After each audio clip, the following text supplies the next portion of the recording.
جی یہ جو ہم نے ناول سٹارٹ کیا ہے لمس اکسیر، اس میں آپ کو ایٹ اے ٹائم 7 سٹوریز دیکھنے کو ملیں گی، سننے کو ملیں گی، جس میں ایج ڈفرینس بھی ہے، گینگسٹر بیس بھی ہے، اسٹوڈنٹ یعنی اسٹوڈنٹس کا لو ہے، اینڈ اس میں آپ کو روڈ ہیرو، انوسینٹ ہیروئن اور فائٹر ٹائپ کی لڑاکا یعنی فائٹنگ کیٹ ٹائپ کی ہیروئن اور بہت اچھا ہیرو، ٹھیک ہے، سیکنڈ میرج بیس، بہت ساری اس میں سٹوریز کا کومبو ہے، آپ سنیں آپ کو بہت مزہ آئے گا۔ لمس اکسیر قسط نمبر 7۔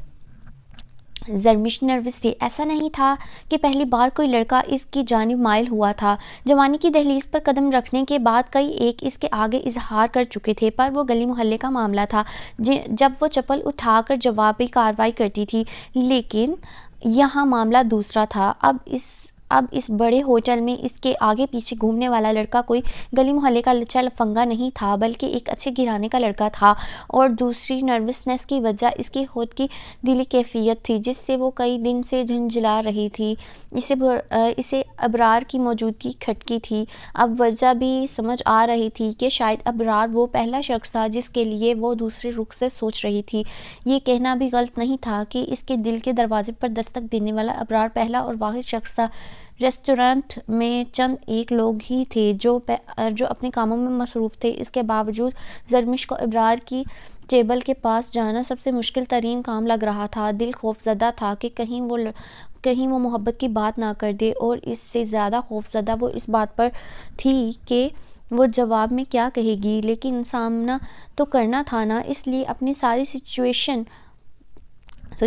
ساری سوچیں ایک طرف کرتے ایک گہری سانس لی اور اپنے سر پر باندھے حجاب کو درست کیا اور قدم ابرار کی ٹیبل کی جانب بڑھائے۔ وہ جو اپنی بے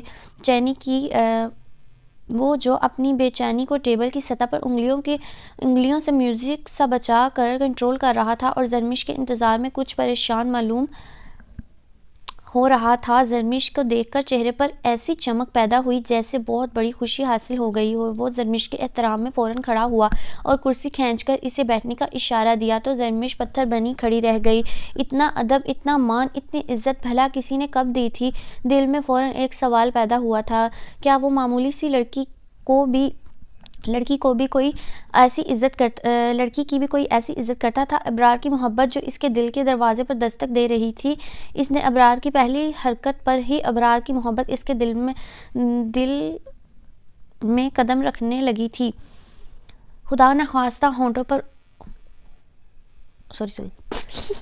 خود بخود ہونٹوں پر مسکراہٹ پھیلی تھی۔ وہ نزاکت سے بیٹھ گئی اور نظر اٹھا کر ابرار کو دیکھا جو اسی کے سامنے بیٹھ رہا تھا۔ زرمش نے خاموشی سے کافی کا کپ ٹیبل پر رکھا اور ایک نظر بھر کر ابرار کو دیکھا۔ گندمی رنگت، کھڑی ناک، آنکھیں کچھ موٹی تھیں، نارمل جسامت کا ابرار دیکھنے میں کافی سوبر تھا، آنکھوں پر فریم لیس چشمہ لگا تھا۔ کیسی ہو زرمش؟ مسکرا کر کلام کا آغاز کیا۔ وہ ایسے زرمش کا نام لے رہا تھا جیسے زرمش سے پرانا دوستانہ ہو۔ الحمدللہ، زرمش نے مختصر جواب دیا۔ کچھ دیر دونوں کے درمیان خاموشی حائل رہی۔ زرمش بے مقصد اپنے ہاتھوں کو مسل رہی تھی، پھر اس خاموشی کو ابرار نے ہی توڑا۔ میں گھما پھرا کر بات کرنے کا عادی نہیں ہوں زرمش، نہ ہی میں مزید تکلفات میں اپنا وقت ضائع کر سکتا ہوں۔ میں بہت اسٹریٹ فارورڈ بندہ ہوں۔ ہو سکتا ہے تمہیں میری باتیں عجیب لگیں، پر میں کوئی ٹین ایجر نہیں ہوں۔ تو ابرار نے بولنا شروع کیا تو زرمش اس کے الفاظ کی فصاحت دیکھ مزید متاثر ہوئی تھی۔ وہ واقعی میچور تھا۔ وہ بات کرتے وقت لڑکھڑا نہیں رہا تھا، بلکہ خود اعتمادی سے کلام کر رہا تھا۔ میں نے آپ کو چند دن پہلے دیکھا ہے، میں آپ سے محبت کرنے لگا ہوں۔ ہو سکتا ہے یہ محبت نہیں، میری اٹریکشن ہو، پر اس اٹریکشن نے مجھے مجبور کر دیا ہے کہ میں آپ سے بات کروں۔ میں اس بات کا قائل نہیں کہ کچھ دن آپ سے دوستی رکھوں، پھر پیار محبت کی باتیں، پھر شادی، بلکہ میں ڈائریکٹ حلال رشتے میں بندھنے کا قائل ہوں۔ میرے نزدیک نکاح کے بعد مرد اور عورت خود کو زیادہ بہترین طریقے سے جان سکتے ہیں۔ ابرار بات کر کے خاموش ہوا تو اسے احساس ہو گیا کہ زرمش اس کے کلام سے متاثر ہوئی ہے۔ یہی وجہ تھی کہ وہ یک ٹک مسکرا کر اسے دیکھ رہی تھی۔ ابرار بھی گہرا مسکرایا۔ تو کیا میں آپ کی اس دلکش مسکراہٹ کا مطلب ہاں سمجھوں؟ ابرار کے پوچھنے پر زرمش کی مسکراہٹ فوراً سمٹی۔ اپنی بے اختیاری پر جی بھر کر غصہ آیا۔ کیا ہوا؟ آپ ٹھیک ہیں؟ زرمش کا چہرہ اچانک تاریک ہوتا دیکھ تجسس سے پوچھا۔ جی میں ٹھیک ہوں، لیکن جتنی فصیح طریقے سے ابرار نے بات کی تھی اتنی لڑکھڑاہٹ زرمش کی بات میں تھی۔ لیکن کیا؟ ابرار نے بغور اس کے چہرے کے اتار چڑھاؤ دیکھتے پوچھا۔ ابرار، آپ نے کہا آپ بہت اسٹریٹ فارورڈ ہیں، تو مجھ پر الزام ہے مجھ پر لازم ہے میں بھی آپ سے اسٹریٹ فارورڈ بات کروں۔ مجھے بہت خوشی ہے کہ آپ نے مجھے غلط کردار کی لڑکی سمجھ کر مجھے گرل فرینڈ بننے کا نہیں کہا بلکہ نکاح کی بات کی، لیکن اس کے باوجود میں آپ سے شادی نہیں کر سکتی۔ میری طرف سے معذرت چاہنے کے باوجود وہ ابرار کو ہاں نہیں کر سکی تھی۔ جانتی تھی ابرار اس کی حقیقت جاننے کے بعد نکاح کی پیشکش تو کبھی نہیں کرے گا۔ اپنی فیملی بیک گراؤنڈ کی وجہ سے انکار کر رہی ہیں وہ جو ٹیبل سے اٹھنے لگی تھی۔ ابرار کی بات پر ٹھٹک کر رکی اور ناسمجھی سے ابرار کو دیکھنے لگی۔ ابرار سنجیدگی سے اسے ہی دیکھ رہا تھا۔ کیا مطلب؟ زرمش نے خوفزدہ دل سے پوچھا۔ وہ نہیں چاہتی تھی کوئی اس کی ذات کے متعلق جانے۔ مطلب یہ کہ جب کوئی اپنے لیے کسی کا انتخاب کرتا ہے تو پہلے اس کی ذات کے متعلق معلومات حاصل کرتا ہے۔ میں نے بھی یہی کیا۔ معذرت پر میں مجبور تھا۔ شادی پوری زندگی کا معاملہ ہے تو میں نے آپ کے متعلق پوری معلومات حاصل کی ہیں، آپ کی سوتیلی ماں اور آپ کے باپ کے متعلق، اس کے علاوہ آپ کی پہلی اور سگی ماں کے متعلق بھی۔ سگی ماں پر اس نے زور دیا کہ اس کی بات سنتے زرمش کی سانسیں ٹھنڈی پڑنے لگی تھیں۔ وہ سمجھ نہیں پا رہی تھی کہ وہ کیا ری ایکٹ کرے، مقابل کی پیش قدمی پر خوشی کا اظہار کرے یا اپنی آبرو اس کے سامنے کھلنے پر قسمت پر ماتم کرے۔ پر یہ تو ایک نہ ایک دن ہونا تھا۔ جو بھی اس سے شادی کرتا اسے یہ سب پتہ چلنا تھا۔ پھر بھی آپ مجھ سے شادی میں دلچسپی رکھتے ہیں۔ دل مقابل کی بات پر مطمئن ہوا تھا۔ اب جب وہ سب کچھ جانتا تھا تو اس سے کیا مسئلہ ہو سکتا تھا؟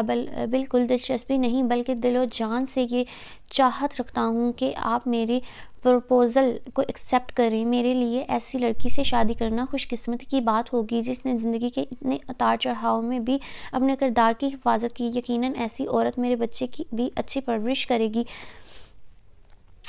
ابرار کا کہنا تھا کہ زرمش کی آنکھوں میں آنسو اترنے لگے۔ بھلا کب کسی نے اتنی عزت دی تھی اور وہ سامنے بیٹھا شخص اس کی حقیقت جاننے کے باوجود اسے اتنی عزت سے نواز رہا تھا۔ مجھے کچھ وقت چاہیے۔ وہ راضی تھی، دل و جان سے راضی تھی اس رشتے کے لیے۔ وہ لڑکا بالکل ویسا تھا جیسے اس نے تمنا کی تھی، پڑھا لکھا، اچھے بیک گراؤنڈ سے اور اس کی حقیقت جاننے کے باوجود اسے عزت سے قبول کرنے والا۔ جی بالکل، آپ وقت لیں، پر اتنا مت لیجیے گا کہ میرے گھر والے کہیں اور رشتہ کر دیں۔ ویسے بھی عمر شادی سے بڑھ چکی ہے۔ باقی آپ کو میرے متعلق جو بھی معلومات نکلوا سکتی ہیں نکلوا لیں، مجھے برا نہیں لگے گا۔ شوق لہجے میں کہہ کر زرمش مسکرا دی۔ نہیں، مجھے معلومات نکلوانے کی ضرورت نہیں۔ بہت چھوٹی عمر میں نے زمانے کے اتار چڑھاؤ دیکھے ہیں، بہت سے روپ دیکھے ہیں۔ اب اتنا تجربہ ہو گیا ہے کہ بندے کو اس کی بات چیت سے پہچان لوں۔ میں بس اپنے گھر والوں سے بات کرنا چاہتی ہوں، پھر آپ کو جواب دوں گی۔ بات کیا کرنی تھی؟ اسے تو موقع مل گیا تھا شبانہ کے چنگل سے نکل کر ایک محفوظ پناہ گاہ میں جانے کا۔ اسے تو صرف شبانہ کو اطلاع دینی تھی کہ وہ شادی کر رہی ہے اور وقت مانگنے کی یہی تھی کہ فوراً ابرار کی ہاں نہیں کرنا چاہتی تھی۔ بہت شکریہ زرمش، آپ نے اتنا وقت دیا۔ مجھے یقین ہے آپ میرا دل نہیں توڑیں گی۔ یہ میرا نمبر رکھ لیں، اگر ضرورت پڑی تو میں حاضر ہوں۔ اپنا کارڈ زرمش کے سامنے کرتا وہ شخص کھڑا ہو گیا اور پھر ایک مسکراہٹ زرمش کی جانب اچھالنے کے بعد وہاں سے نکل گیا۔ زرمش نے وہ کارڈ اٹھایا تو کچھ لمحے کے لیے ساکت ہو گئی۔ اسے پرپوز کرنے والا شخص کوئی معمولی آدمی نہیں تھا بلکہ گارمنٹس فیکٹری کا مالک ابرار حسن تھا۔ پل بھر کے لیے اسے یقین نہ آیا۔ وہ آنکھیں پھاڑے اس کارڈ کو دیکھتی رہی، پھر اگلے ہی لمحے اس کارڈ کو چھپا لیا۔ "May I come in, sir?" صفوان کی اجازت مانگنے پر ارزق نے، یار صفوان کا نام نا بہت مشکل لگتا ہے، میرا منہ جیسے منہ میں چنگم ڈالی ہو ایسے ہو جاتا ہے۔ صفوان کے اجازت مانگنے پر ارزق نے اسے اندر آنے کا اشارہ کیا اور لیپ ٹاپ بند کر دیا۔ اس وقت وہ اپنے آفس میں تھا، لائٹ گرین کلر کی شرٹ اور کریمی کلر کی پینٹ پہنے آفس لک میں تھا۔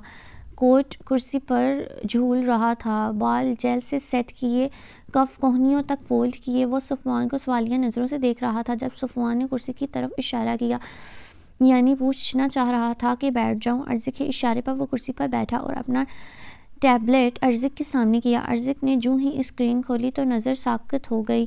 مسکراتی ہوئی ایک لڑکی کی تصویر، جس کے دانت ہنسنے کے باعث نمایاں تھے اور یوں لگتا تھا جیسے موتیوں کی لڑی دھاگے میں پروئی گئی ہو۔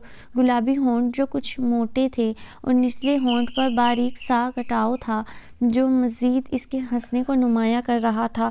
وہ چہرہ حجاب کے حالے میں تھا، رنگت سرخ سفید تھی، ہنسنے کے باعث اس کی آنکھیں چھوٹی ہو گئی تھیں اور ناک چہرے کے بنسبت زیادہ سرخ تھا۔ بے شک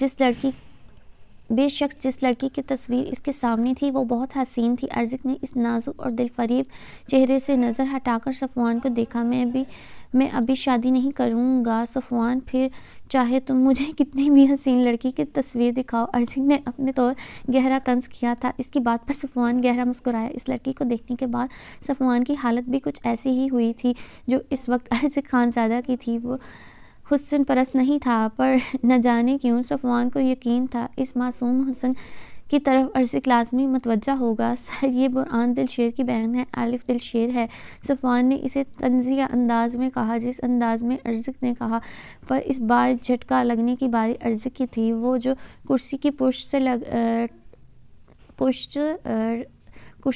کرسی سے پشت ٹکائے مزے سے بیٹھا تھا، جھٹکے سے سیدھا ہوا۔ واٹ، کیا بکواس ہے یہ لڑکی الف دلشیر ہے؟ ارزق کو کسی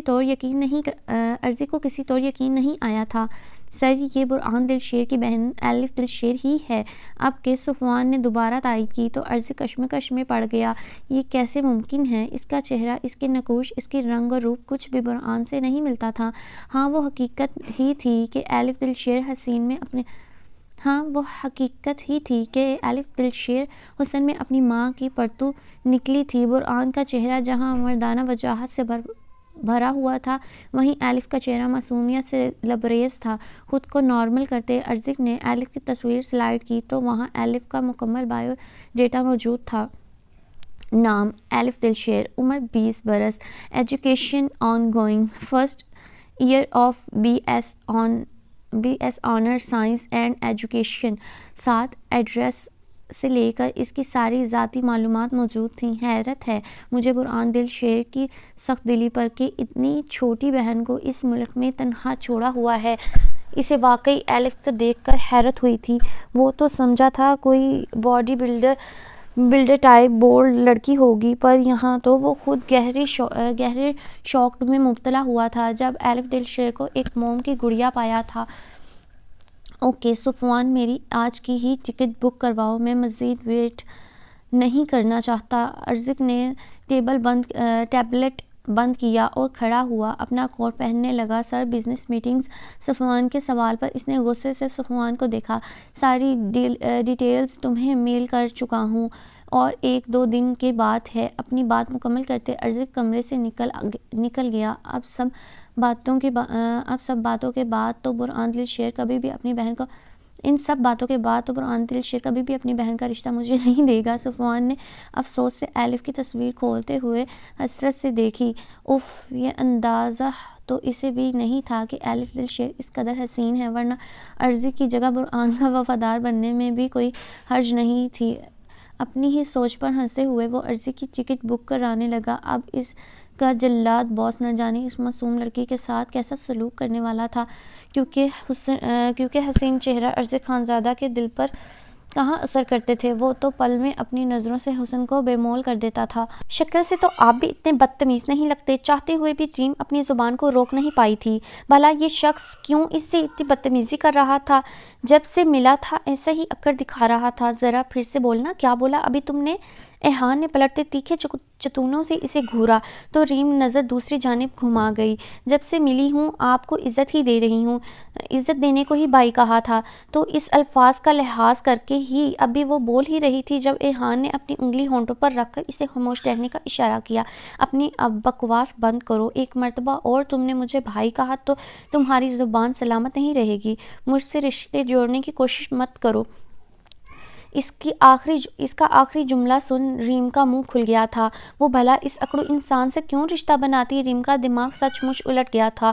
اوہ بھائی، آپ کچھ زیادہ ہی خوش فہم ہو رہے ہیں۔ میں تو روڈ پر جھاڑو لگانے والے کو، سڑک پر رکشہ چلانے والے کو بھی عزت دینے کے لیے بھائی کہہ دیتی ہوں۔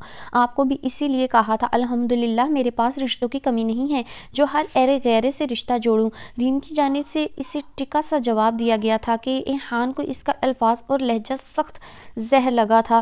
وہ اس کا موازنہ سویپر اور رکشہ ڈرائیور کے ساتھ کر رہی تھی اور ایک مرتبہ پھر اسے بھائی کہہ چکی تھی۔ پھر تو تمہارے گھر والوں کے پاس بھی رشتوں کی کمی نہیں ہوگی، ایحان نے عام سے لہجے میں کہتے قدم واپس اس کی جانب بڑھائے تو ریم کو اس کا عام سا لہجہ بھی بہت پراسرار لگا۔ نہیں الحمدللہ، ریم کے جواب پر ایحان مسکرایا۔ ٹھیک ہے پھر تو اگر میں ابھی اسی وقت تمہارا قتل کر کے اسی یونیورسٹی کے واش روم میں گاڑ دوں تو کسی کو کوئی فرق نہیں پڑے گا۔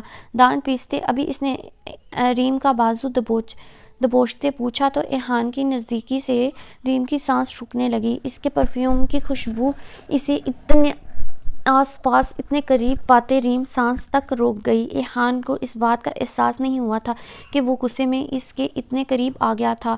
قتل کرنے والے کی معافی نہیں ہے، آنکھیں میچتے وہ جواب دینے سے اب بھی باز نہیں آئی تھی، جبکہ اس کی یہی بات ایحان کو سلگا رہی تھی کہ وہ لڑکی جوابی کارروائی کرنے سے پیچھے نہیں ہٹ رہی تھی، جبکہ کوئی بھی اس کے سامنے اتنا نہیں بولتا تھا۔ پھر وہ کل کی آئی چھٹاک بھر کی لڑکی اس سچویشن میں بھی اس کے ساتھ کچھ بھی کر سکتا تھا۔ ڈرنے کے باوجود اسے مسلسل تیلی لگا رہی تھی۔ اس کی میچی آنکھیں اپنے آپ میں ایحان کے لیے سوالیہ نشان تھیں۔ ابھی اس کی پلکوں کی جنبش دیکھ ہی رہا تھا جب اچانک واش روم کا دروازہ کھلا۔ دروازے پر ایحان کے دوست کھڑے تھے۔ اندر کا منظر دیکھ سب نے ایحان کو تنگ کرنے کے لیے منہ پر یوں ہاتھ رکھا تھا جیسے اندر کوئی رومانٹک سین چل رہا ہو اور شرم سے چہرہ چھپا رہے ہوں، جبکہ وہ جانتے تھے رومانس لفظ ایحان دل شیر کی ڈکشنری میں نہیں ہے۔ اچانک ایحان نے جھٹکے سے ریم کا بازو جھٹکا تو وہ جو آنکھیں میچے کھڑی تھی لڑکھڑا کر پیچھے واش بیسن سے ٹکرائی۔ ایحان زین اور ملحق کو غصے سے گھورتے واش روم سے باہر نکل گیا، جبکہ ایک مرتبہ پھر اس قدر بے عزتی پر ریم کا چہرہ سرخ پڑ گیا۔ زین اور ملحق اسے ہی استہزائیہ نظروں سے دیکھ رہے تھے، لیکن اسے سمجھ آ گیا تھا کہ یہ سب اتفاق نہیں ہے بلکہ یہ سب ایحان کے دوستوں کا ہی کام تھا۔ وہ قدرے خاموش گوشے میں بیٹھی تھی۔ سامنے ہی یونی کا مین گراؤنڈ تھا جہاں ارسلان نیازی اور اس کے گروپ کے لڑکے فٹ بال پریکٹس کر رہے تھے۔ وہ یہاں بیٹھی آرگینک سائنس کا مطالعہ کر رہی تھی۔ وقتاً فوقتاً ایک نظر میچ کھیلتے ارسلان نیازی پر بھی ڈال لیتی۔ حقیقت تو یہ تھی کہ وہ اس یونی میں ایک شخص سے ڈرتی تھی اور وہ ارسلان نیازی تھا، اور انہی کی طرح سیم ایئر میں تھا۔ لیکن ان کے بیچ کے لڑکوں اور ارسلان نیازی کے بیچ کے لڑکوں کے درمیان دشمنی کی زد میں ان کے کلاس کی لڑکیاں بھی آتی تھیں۔ اگرچہ اس کے بیچ کے لڑکے بھی ارسلان نیازی کی کلاس کے لڑکوں کو تنگ کرتے تھے، لیکن وہ تنگ کرنا صرف شرارتاً تھا۔ مقصد ان کے ساتھ بدتمیزی کرنا نہیں تھا، لیکن ارسلان نیازی کا گروپ ان کے ساتھ باقاعدہ بدتمیزی کرتا تھا، ان کے پیچھے بے ہودہ آوازیں کسنا۔ اسی لیے وہ بار بار نظر اٹھا کر سامنے دیکھ رہی تھی کہ اگر وہ گراؤنڈ سے ایک قدم بھی باہر نکلا تو وہ الٹے قدم وہاں سے بھاگ جائے گی۔ یہاں بیٹھنے کا مقصد بھی ضیاء سے نظریں چرانا تھا۔ جتنی بدتمیزی کل وہ اس کے ساتھ کر چکا تھا، اس کے بعد وہ ضیاء کی شکل فی الحال بالکل نہیں دیکھنا چاہتی تھی۔ ابھی وہ واپس کتاب پر جھکی ہی تھی جب اچانک اس کے سامنے کسی نے فائل رکھی۔ نورین نے نظر اٹھا کر فائل کو دیکھا تو اس پر بڑی ہینڈ مارک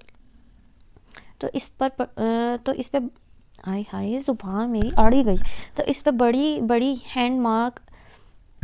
ہیڈنگ مارک لکھا ہوا تھا،